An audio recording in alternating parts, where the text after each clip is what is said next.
that shit one more time, one more time for the motherfuckers, boy. Go ahead, Aaron, pop that motherfucking shit. No, no. Early in the morning traffic, drop, you can get them how you asking. How many chickens you can get them, whichever way nigga trap turn taxes. I beat the bottom with a passion, beat it up 100 acres on the mansion. I dab in the latest fashion, hit it up, just need to call casting. Back is in the back, nigga only get some cash. Name a nigga with the pack, name a nigga with the sack. I never fuck, I got the Mac. She eat the molly like a snack. Hit it up, hold on my nigga black. Ain't no change with the sack. Yo, what is up? It's your boy 2Drew Z, whatever you want to call me, head ass. But yeah, back at it with another video for the G. A lot of y'all probably seen the mod that I did on Instagram where I put the gauges in. I didn't show the process fully of how I did it, but today we're gonna run y'all through on what you need to do gauges in your car, where you can find the parts to do it at, and everything like that. But late to y'all, new to me, or new to the tubers, late to everybody else. But we're gonna get that handled, and got a VQ still on the side. So the last video showed the process of me breaking this down and getting everything set up for it. Pretty much just a service interval on it. What anybody would want to do to a high mileage VQ, if you have one that's over 120, 150 miles an hour, 150 miles an hour, 170K, 150K. Damn, I can't talk. But this is the stuff that you would pretty much do if you get a high mileage motor. So my timing components came in for it. So we're gonna get this motor all freshened up and cleaned up. But in the meantime, as a little side project, I'll show you guys how you would run gauges and where exactly the location you can do in your G35 350Z. But I'm gonna just say specifically for the G35, I could do another one on my 350Z, even though it doesn't have the stock motor in it. But what I'm gonna show you guys in this video pretty much is where exactly you would want to put your temp sensor to get an accurate reading for the gauge in the car, as well as your oil pressure. These are some of the products you guys are going to need to do this job. So I'm going to show you the gauges real quick. For those who have not seen it, if you see it on the ground, say what's up to the tube. Yeah, you call me. Lacking. These are the gauges in here. They're Pro Sport Evo Series gauges.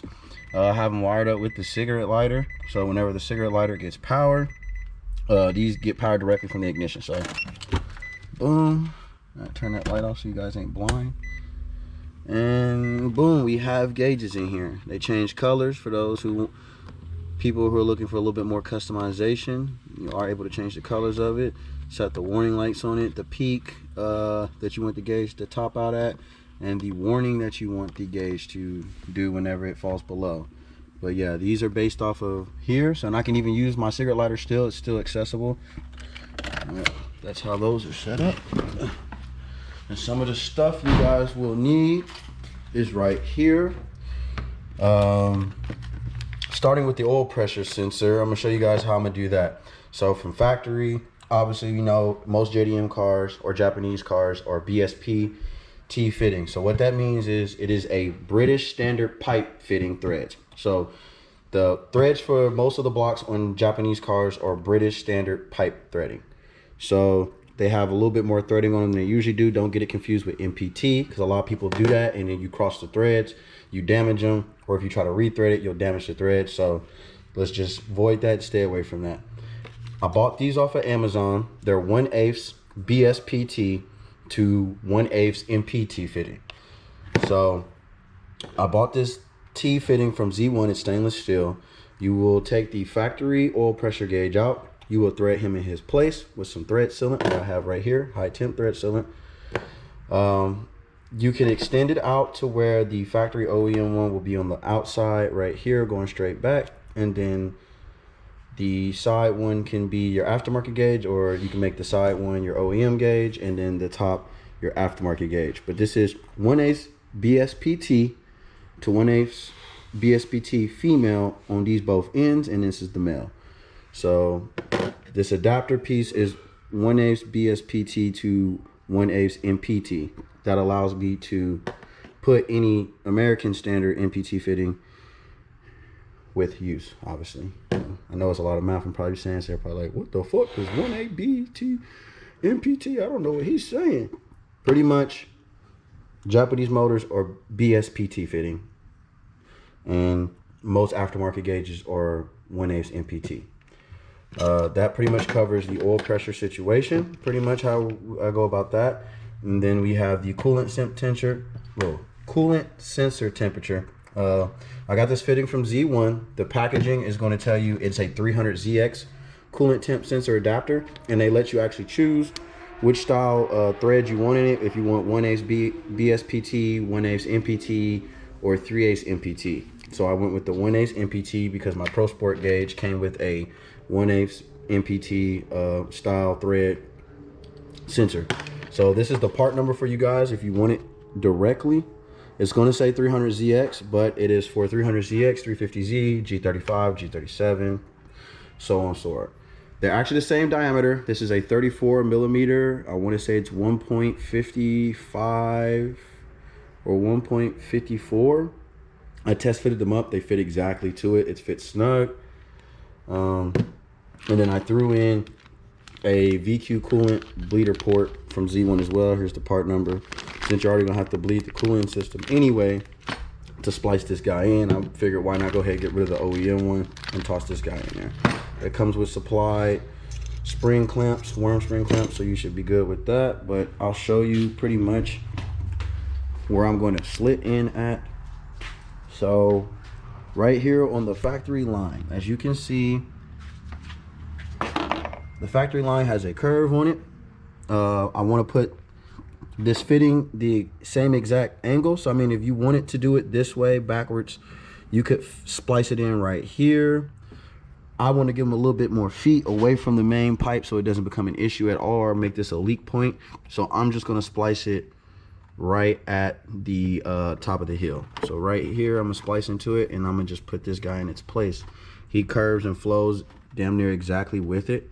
So with him exposed right there, the sensor will sit out right here, and then we'll just tuck it back and let it go into it. And I'm going to splice it into the top stock engine wire harness. So I'm going to slit the top across the top of it, run my wires down in there first, get those all prepped. Then I'm going to drain my coolant out, drain my oil since I already need to do an oil change anyway. Let that thread sealant cure while I'm waiting for all this to get done, and then I'll get back with you guys. But that's pretty much how I'm gonna run it. Most of you can run it that same way too. It just makes more sense to run it through the grommet for the engine harness, seeing how the oil pressure sensors at the bottom right here and your coolant sensors right here. I think this will be the quickest way to get back into the cabin, to get to the dash, to put those in there versus going all the way to the other side by the chassis for the ABS going out the way. It's just quicker if we run them right here, tuck them up through these grommets, take it back through there and out the way. One day later. So part 2 update, as I had to leave yesterday, unfortunately, because I ran out of time. But I did finish the coolant thermostat for the G. As you can see, I added it in right here. It's a temperature sensor. It's a little bit longer, but we'll make it to length.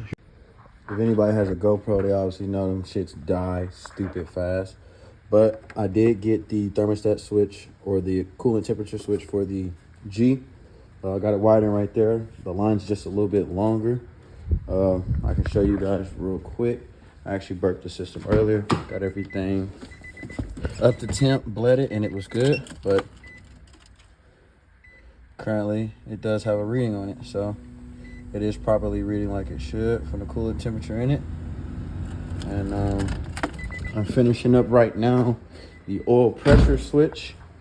Unfortunately, the oil pressure switch that comes with Pro Sport gauges is a tad bit too short, so I'm having to extend it currently right now a little bit to get to the bottom of the motor. But I will show you what I got down here. Excuse my mess. But right here, I have it teed in. So they say these are only supposed to be torqued to 12 foot-pounds of torque. So I just hand tighten it to start getting a little bit snug, and I left it there. Obviously, I really don't like the position of it pointing downwards, but for now, I guess it won't hurt nothing. I'll just run it, test run it, see what it does, if it has an accurate reading or not. But I still have the factory one on there as well, starting right here. And then I have my aftermarket one coming down here. I wanted it to be more right here on the edge, that way it was pointing straight. But my fear was I was gonna crack the pan. So if it decides to leak a little bit, I'll do it a couple more turns to try to see if I can get it facing pretty much north with the car out towards this way. If not, worst case scenario, I'll just keep it ran like this. But currently I am running the wires to it and lengthening them. So I'll go through, get all my wires lengthened, use all my shrink tube for it and get it all set up properly. And then I have original heat wrap to go around the wires like OEM. So for those, you can go to Oreilly's and get this 3/8, $7, 10 foot of it. And I'm gonna put that over the wire so that they're safe and everything like that. But man, this looks pretty good in there. Almost looks OEM, tad bit, a little cutting up, doctoring, but it works. That's all that matters, man, is that it works. So I'll get back with you guys in a minute. It's the finished product. Thermostat. This is to oil pressure.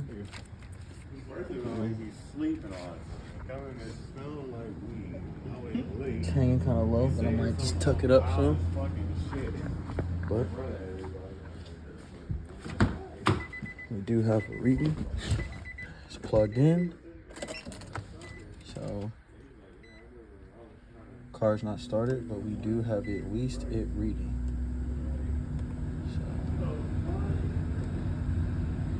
The finished product of everything. I'll give it a couple more hours to dry, and then I'll do a test drive, check for leaks, see if anything is leaking, any of the sort like that. But yeah, man, that's pretty much how you run coolant temps and oil pressure gauge for your G35 Infinity. Pretty much I did the upper radiator hose because that allows you to get the most accurate coolant, seeing how everything flows back from the heater core to this main pipe, comes back out through the radiator, then back down. So this will have an accurate reading of what your temperature should be. And then I teed in the oil pressure gauge with the original oil pressure sensor. So that's gonna give the accurate reading there. So I should have an accurate reading pretty much of both the factory gauge and the OEM gauge. But that's how you run them. Clean install. No wires under the thing. No wires in the wheel well, as you can see. I pretty much did everything pretty clean for the most part, extended them wires, and that's the finished product. It's a dub in my book. So here we go, testing it.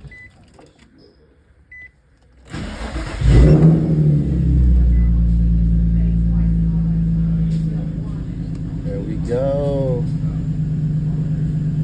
We got oil pressure, we got coolant temperature.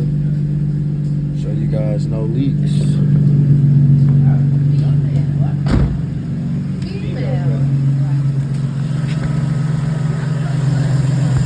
As you can see, no leaks. So we're good.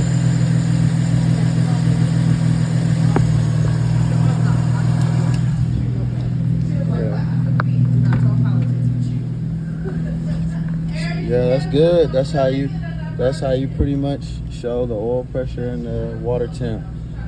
So yeah, man. So that's how you get the gauges set up for oil temperature, pressure.